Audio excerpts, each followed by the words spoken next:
Brothers and sisters, let me draw your attention to something extremely familiar. You probably have ibuprofen, diclofenac, or naproxen in your medicine cabinet. Many of us reach for these medicines when our joints hurt, when a fever rises, when pain knocks at the door. We think, it's just a few days, it's safe, everyone uses them. But today I want to warn you that ordinary bottle of NSAIDs might be silently increasing your risk of heart attack sooner than you think. Recent data are startling. A major analysis of 46,763 people, including over 61,000 heart attack cases, examined real-world use of NSAIDs and found that taking any dose for 1 to 7 days was associated with a measurable increase in heart attack risk, PMC. The odds ratio OR in that first week was 1.48 with credible interval 1 to 2.226. That means nearly a 48% increase in odds compared with non-use. Naproxen, rofecoxib had similarly elevated odds, diclofenac U150, naproxen U1.53, rofecoxib U1.58. PubMed-Ply 1 higher doses were even more dangerous, and the greatest risk appeared in that first month. PMC now, I know what you might be thinking. Decamorous 7 days? That's nothing. For a headache or sprain, that's normal. But hear this, the risk doesn't creep up slowly over years alone. It begins immediately. Even in that first week, for many people, the odds are meaningfully higher. PMC, and it's not just observational chatter, randomized trials and cohort studies confirm that NSAID use is tied to a new 25% higher risk of non-fatal myocardial infarction, non-fatal heart attacks, compared to non-use. PMC, you might wonder, why would a painkiller raise heart attack risk? Mechanistically, NSAIDs inhibit cyclooxygenase enzymes, KIOXA1 and KIOX2, interfering with prostaglandin synthesis. This can reduce protective mechanisms in blood vessels, increase blood pressure, promote sodium retention, and tip the balance toward clot formation. Over time, or even over days, these changes can stress the heart and arteries. NCBI, I urge you, don't dismiss NSAIDs as harmless, especially if you have risk factors already: high blood pressure, diabetes, family history, or past cardiac events. That added burden, even over days, may push you past a danger threshold, MADEJ. Come, let me give you a more concrete example. Suppose someone uses ibuprofen at a moderate dose for 5 days after a minor injury. According to the data, their heart attack odds could rise nearly 48% compared to someone who doesn't use it. If they already have some silent arterial plaque, that rise in odds might be enough to tip them into an acute event. And even when the pain subsides and they stop taking it, the damage done during that vulnerable week could contribute to longer-term risk. We must also remember higher doses carry higher risks. If someone takes more for severe pain, the slope of risk increases. And if doctors or patients extend use beyond a week, assuming it's safe, they may be underestimating the danger. US pharmacists, so what do I recommend? First, always consult your physician before taking NSAIDs, especially if you have cardiovascular risk factors. Second, use the lowest effective dose for the shortest time possible.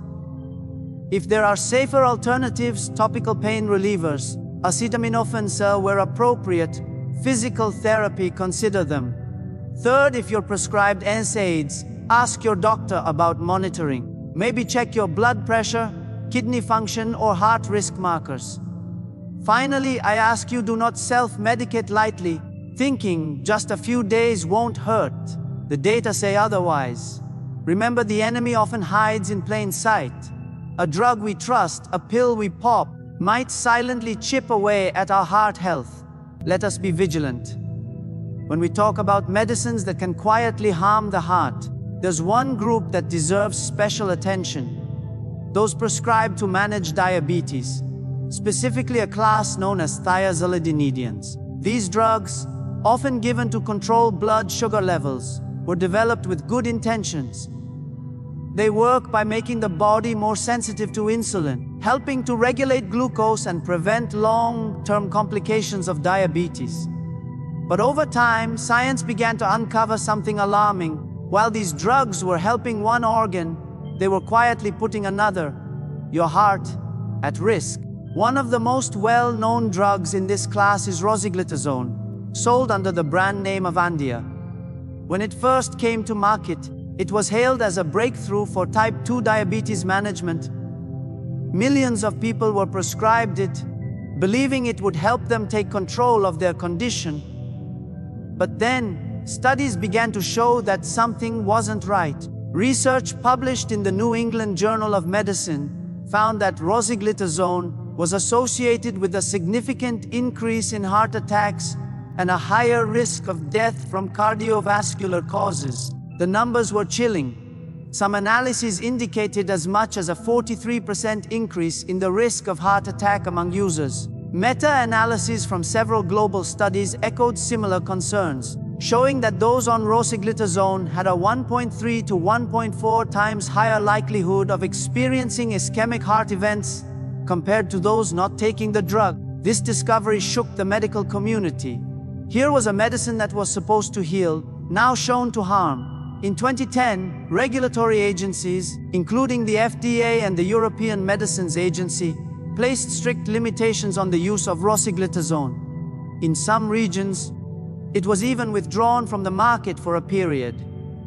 The reason was simple: the heart could not be sacrificed for the sake of controlling blood sugar. It was a wake-up call for both doctors and patients, a reminder that every pill carries power, not just to heal, but sometimes to harm. But let's look deeper. Why would a diabetes drug increase the risk of heart attack? The answer lies in how these medications affect fluid balance, lipid metabolism, and heart tissue. Thiazolidinedions can cause the body to retain sodium and water, leading to fluid buildup. That fluid overload puts pressure on the heart, especially in people who already have subtle or undiagnosed heart failure. Over time, this can lead to swelling, shortness of breath, and increased strain on the heart muscle. It doesn't take long before that pressure begins to show its effects. Another hidden issue is how these drugs influence cholesterol and fat storage. Some patients experience changes in their lipid profile, an increase in LDL cholesterol, the so-called bad cholesterol that clogs arteries. For someone already living with diabetes, a condition that itself accelerates vascular aging, this combination can be dangerous. The arteries become stiffer, the blood thicker, and the chance of plaque rupture and clot formation rises.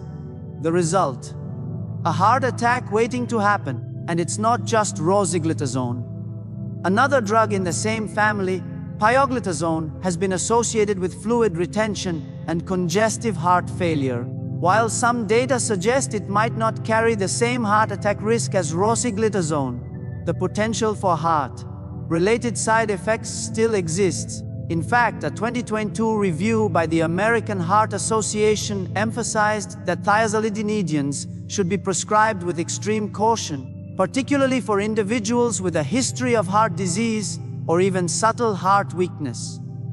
Imagine a person who has been managing diabetes faithfully. They take their medication every day, believing they are doing the right thing. They eat better, exercise more, check their sugar regularly. But behind the scenes, the very medicine they trust could be quietly working against their heart. It's a painful irony. That's why awareness is so important. Because knowledge gives us the power to ask the right questions and make informed choices about our health. Now, it's important to say that not every patient who takes these drugs will suffer a heart attack. The risk depends on factors like dosage, duration, and existing conditions. But the data are clear enough to demand caution. For every 100,000 people treated, dozens may experience serious heart events that might otherwise have been avoided. The risk is not imaginary, it's real, documented, and preventable. Doctors today have more options than ever before. Newer diabetes medications, like SGLT2 inhibitors and GLP-1 receptor agonists, not only control blood sugar but have also been shown to protect the heart. Some even reduce the risk of heart failure and improve cardiovascular outcomes. This shows how far medicine has come in learning from its mistakes. Yet, the lesson remains when it comes to our health, especially our hearts.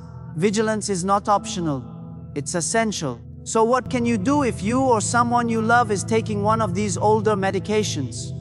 Don't stop abruptly, but talk to your doctor. Ask questions. Ask whether there's a safer alternative, whether your heart is being monitored, whether your fluid levels, cholesterol, and blood pressure are under control. Empower yourself to be part of the conversation, because sometimes the most dangerous thing is not what we know, it's what we assume to be harmless. Medicines can be powerful allies, but they must be used wisely. The goal of treatment should never be to fix one part of the body while breaking another. The balance of healing requires attention, awareness, and humility. The data have spoken, and the evidence is clear. Even in the quest to manage one disease, we must never lose sight of the heart that sustains us. Let every heartbeat remind you, wisdom in what we take is as important as faith in what we believe. When we think of antidepressants, most people imagine healing, a way out of the fog, a lifeline for those battling anxiety, depression, or emotional exhaustion. These medications have brought comfort to millions, and for many, they are truly life-saving. But there's a side of the story we don't often talk about, one that deserves our full attention. In our pursuit of mental peace, some of these same drugs may quietly put our physical heart at risk. And it's not a theory, it's what modern science has begun to reveal. In 2025, a large-scale study presented by the European Society of Cardiology sent shockwaves through the medical world. It found that people who had been using antidepressants for 1 to 5 years were 56% more likely to suffer sudden cardiac death than non-users. Even more concerning, those who had taken them for 6 years or more had over twice the risk. Imagine that. A medicine meant to steady the mind, now linked to a danger that can silence the heart without warning. Now, let me be clear, antidepressants are not evil. They have their place, and for many they are vital. But we must understand how they interact with the body, because while they work on the brain, they don't stop at the neck. These drugs influence the nervous system, blood chemistry, and the rhythm of the heart itself. Some of them can prolong what doctors call the QT interval, the electrical reset between heartbeats. When that interval stretches too long, the heart's rhythm can become chaotic, leading to arrhythmias or, in worst cases, sudden cardiac arrest. This risk doesn't appear out of nowhere, it builds over time. The study I mentioned looked at over 3 million adults and found that this risk was not just about one drug, but seen across several antidepressant classes, especially the older tricyclic antidepressants, TCAs, and certain selective serotonin reuptake inhibitors, SSRIs. Drugs like amitriptyline, citalopram, and escitalopram were among those that showed the strongest associations with rhythm disturbances. Some newer medications, like sertraline, are considered safer for the heart, but even they require caution, especially when used for many years or in higher doses. The biological explanation is complex but sobering. Antidepressants alter serotonin and norepinephrine levels, chemicals that don't just affect mood. They also play roles in regulating blood pressure, vascular tone, and cardiac rhythm. When these are disrupted long-term, the cardiovascular system can suffer subtle wear and tear. Over months and years, that imbalance can lead to increased heart rate variability, blood pressure spikes, and in some cases, direct changes to how the heart's electrical signals travel.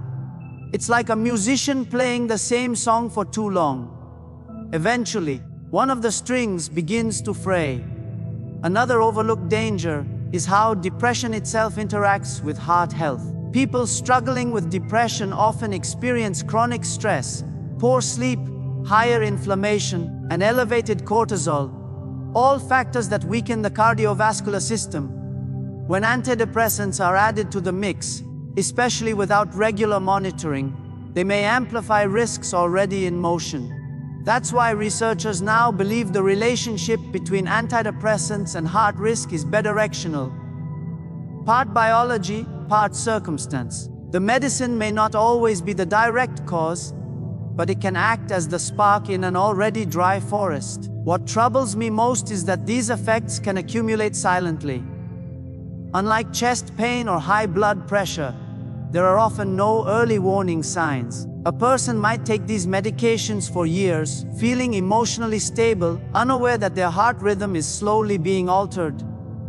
Then, one day, a moment of stress, dehydration, or an interaction with another drug tips the balance, and the heart stops. It's tragic because it's preventable, if only we paid closer attention. Doctors and psychiatrists face a difficult balancing act. Mental health is as real and vital as physical health. And depression itself can increase heart disease risk. So the goal isn't to create fear or stigma around antidepressant use, but to promote wisdom and awareness. If someone needs these medications, they should use them, but under careful, coordinated care. That means regular heart monitoring, ECGs, and open communication between psychiatrists, cardiologists, and patients. No prescription should ever be treated as set it and forget it. For those who have been on these drugs for many years, it's never too late to check in. Ask your doctor for a heart rhythm test. Review your medication list, because sometimes it's the combination of drugs that magnifies the risk. For instance, adding another medication that also prolongs the QT interval, like certain antibiotics or antihistamines, can turn a small risk into a dangerous one. It's also worth remembering that there are non-pharmaceutical ways to support both mental and heart health. Regular exercise, mindfulness, good sleep, and strong community support can all reduce depression severity and strengthen cardiovascular function. Studies consistently show that people who combine therapy, physical movement, and stress management often need lower doses of medication and enjoy better long-term outcomes. Not just in the mind, but in the body. We must stop treating mental health and heart health as two separate worlds. The brain and the heart are intimately connected. One feeds the other. Every thought sends a signal through the nervous system that reaches the heart. Every heartbeat sends oxygen to the brain that keeps us feeling alive, hopeful, and present. So when we heal the mind, we must protect the heart. And when we care for the heart, we nurture the very core of emotional resilience. This is not a message of fear, but of empowerment. The truth is not meant to scare us, but to prepare us. We can use medicine wisely, with awareness and accountability. We can treat depression effectively and safeguard the heart that keeps us living the story we are trying to rewrite. Because peace of mind means little if the heart that holds it cannot keep beating strong. There's a growing concern that many people overlook when it comes to medications that seem harmless, especially those used to help with focus, attention, and energy. I'm talking about stimulant medications, the ones often prescribed for conditions like ADHD, attention deficit hyperactivity disorder. Drugs such as Adderall, Ritalin, Concerta, and Vyvanse are designed to sharpen concentration and improve performance, particularly in young people and adults struggling to stay on task.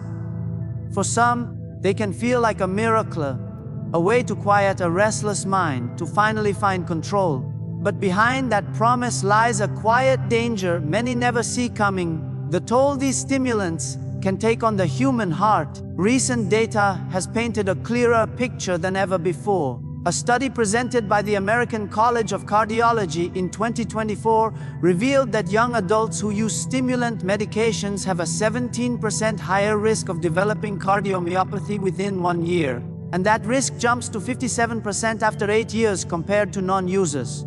Cardiomyopathy isn't just a fancy medical term. It's a serious condition where the heart muscle weakens, struggles to pump blood effectively, and can eventually lead to heart failure. The longer someone takes these medications, the more strain the heart endures, and that strain builds silently, day by day, beat by beat. Now, why would a medication meant to help focus and productivity put the heart at risk? The answer lies in how stimulants work. These drugs increase levels of dopamine and norepinephrine, chemicals that boost alertness and energy. But those same chemicals also raise heart rate, blood pressure, and the overall stress load on the cardiovascular system. Imagine pressing down on the accelerator of a car every single day without ever easing off the pedal. At first, the engine performs beautifully. It's fast, powerful, efficient. But over time, that constant pressure causes wear. The engine starts to strain, the temperature rises, and eventually it breaks down. That's what happens when the heart is overstimulated for too long. Even in short-term use, stimulants can raise blood pressure by several points and increase the resting heart rate by 5 to 10 beats per minute. For someone who already has mild hypertension or even a hidden predisposition, that small change can tip the balance toward risk. Over time, the heart muscle thickens, arteries stiffen, and the body adapts to a state of chronic high alert. What's meant to bring mental clarity ends up pushing the cardiovascular system into overdrive. And the risk doesn't stop there. These drugs also affect something called sympathetic nervous system activity, the system that triggers the fight or flight response. Prolonged activation of this system doesn't just cause stress, it rewires how the heart responds to normal daily challenges. It increases inflammation, alters blood sugar handling, and may even contribute to the buildup of plaque in the arteries. Combine all of that with caffeine, stress, or lack of sleep, common companions of those who take stimulants, and the danger multiplies. This is especially concerning when we consider how many people are now using these medications outside of medical supervision. College students, professionals, even entrepreneurs often turn to stimulants to push through long hours, chasing productivity and focus without understanding the hidden cost. These drugs can seem like shortcuts to success, but the price may be paid later, with fatigue, palpitations, or even heart failure. It's a sobering truth that too few people talk about. In medical terms, the heart is remarkably resilient, but it's not invincible. Chronic stimulant exposure can lead to microscopic changes in the heart tissue, a process known as fibrosis, where healthy muscle cells are replaced with scar tissue. Over time, this weakens the heart's ability to contract. That's why some patients who've taken stimulants for years report feeling short of breath, dizzy, or unusually tired. They assume it's stress or aging, but often it's the heart crying for relief. Now, none of this means that every person who takes these medications is doomed to heart trouble. Many people use them responsibly under the guidance of their physicians and live full, healthy lives. The issue isn't that these drugs exist.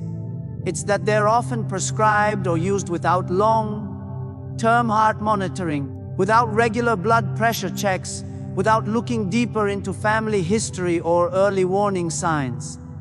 The heart gives signals before it fails: an irregular beat, chest tightness, unexplained fatigue. We must learn to listen before those whispers turn into alarms. There are safer paths forward. For those who need stimulants, periodic ECGs or echocardiograms can help detect early changes in the heart. Doctors can adjust dosages, switch to non-stimulant alternatives, or build holistic treatment plans that include nutrition, exercise, and rest. Because at the end of the day, mental clarity should not come at the expense of physical collapse. There's also a lesson here that goes beyond medicine. It's about balance. We live in a world obsessed with speed, productivity, and constant stimulation. We measure success by how much we can do, not how deeply we can rest. And in that chase, we forget that the same heart that powers our ambition also needs peace. It's not built to sprint through every day of our lives. It's meant to sustain us steadily, faithfully, through every season. Science reminds us that even small lifestyle shifts, getting 7 hours of sleep, staying hydrated, practicing deep breathing, walking in nature, can counteract much of the stress these drugs put on the heart. It's not always about stopping the medication. Sometimes it's about supporting the body that bears its effects. A rested heart is a stronger heart. A mindful pace is a longer life. So I say this with care and conviction. Be mindful of what you take, and even more mindful of what you demand of yourself. If you rely on these medications, make sure your heart isn't being left behind in the pursuit of progress. No dream, no deadline, no goal is worth a broken heart, literally or figuratively. Because focus means nothing if the heart that drives it forgets how to rest. There's something deeply concerning happening in the world of medicine today. Something quiet, gradual, and often invisible until it's too late. It's not about one single pill, one prescription, or one side effect. It's about what happens when many different drugs, each with their own risks, are taken together over time. This is what doctors call polypharmacy, the use of multiple medications at once. And it has become one of the most underestimated threats to heart health in our modern age. You see, we live in a time where medicine is more advanced than ever. There's a pill for pain, one for anxiety, another for sleep, one for blood pressure, and another for cholesterol. Each of them on their own may be safe when used as prescribed. But when you combine them, their effects don't always add up neatly. They multiply, they overlap, and sometimes they collide. The heart, being the center of our body's energy and rhythm, often pays the highest price for that collision. A major study from the USC's Schaeffer Center for Health Policy and Economics found that older adults taking multiple medications with known cardiovascular side effects had 2 to 3 times greater risk of heart attack, stroke, or death, even if they had no prior history of heart disease.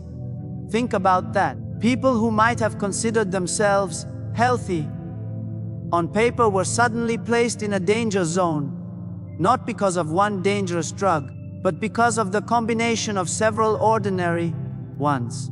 What makes this even more alarming is that many of these medications aren't classified as heart drugs at all.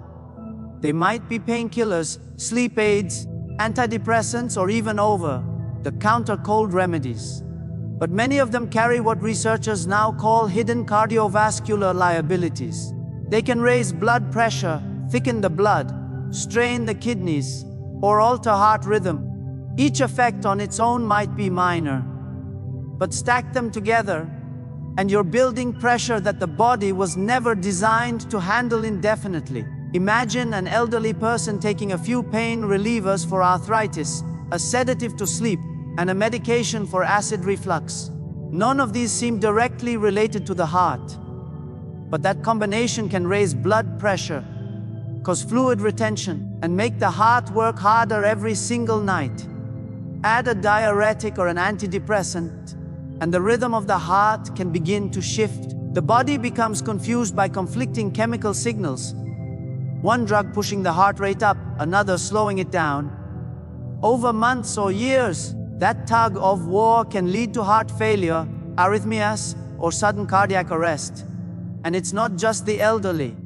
Even younger adults can fall into this trap, especially in today's culture of convenience, where medications and supplements are mixed freely without a full understanding of how they interact. Many people take prescription drugs alongside herbal remedies, vitamins, or energy boosters, unaware that even natural substances can intensify or block the effects of certain medicines. For example, combining NSAIDs for pain with certain antidepressants can increase the risk of bleeding and blood pressure spikes, while adding decongestants or stimulants to that mix can elevate heart rate dramatically. The challenge is that no one drug interaction may cause a sudden disaster. But over time, the accumulation of stress on the heart becomes unavoidable. Every heartbeat is slightly more strained, every vessel slightly more inflamed, every night's rest slightly less restorative. Until one day, the body can't compensate anymore, and what seemed like a small issue turns into an emergency. The good news is, this danger can be prevented. but only if we become more proactive, more aware, and more willing to question what we put into our bodies. It starts with something as simple as a conversation. Every patient should feel empowered to ask their doctor or pharmacist, are all these medicines still necessary? Do they interact with each other? Can I safely stop or replace any of them? Because the truth is, many medications that were once essential can, over time, become unnecessary or even harmful. There's a growing movement in medicine called deprescribing, where doctors work to safely reduce the number of medications a person takes while still maintaining their health. It's not about rejecting modern medicine, it's about restoring balance. For some people, cutting out just one unnecessary medication can lower blood pressure, improve energy, and reduce heart strain almost immediately. The goal is not fewer pills for the sake of it. It's fewer pills for a stronger, safer heart. But we also need to recognize that the problem doesn't just lie in the prescriptions. It's in our mindset. We've been conditioned to believe that health comes in bottles, that every symptom demands a pill, that every ache must have an immediate chemical solution. Yet true healing often comes not from adding more, but from simplifying, letting the body regain its natural rhythm without interference. The heart, in particular, thrives on simplicity. It doesn't need a complex cocktail to beat strong. It needs consistency, clarity, and care. Doctors, pharmacists, and patients must become partners in vigilance. Every time a new drug is added to a regimen, the heart's load should be reconsidered. Every time a new symptom appears, we must ask whether it's truly a new illness or just the echo of another medication's side effect. Too often, a drug is prescribed to treat the side effects of another drug, creating a cycle that grows heavier with time. And in that cycle, the heart quietly bears the weight until it breaks. So tonight, as we think about all the powerful medicines that exist in this world, let's remember that power without caution becomes danger. Every pill has a story, every dose a consequence. It's not just about trusting science, it's about understanding it. Because wisdom in medicine doesn't come from how many drugs we use, but how wisely we use them. A healthy heart doesn't always need more medication. It often just needs less interference.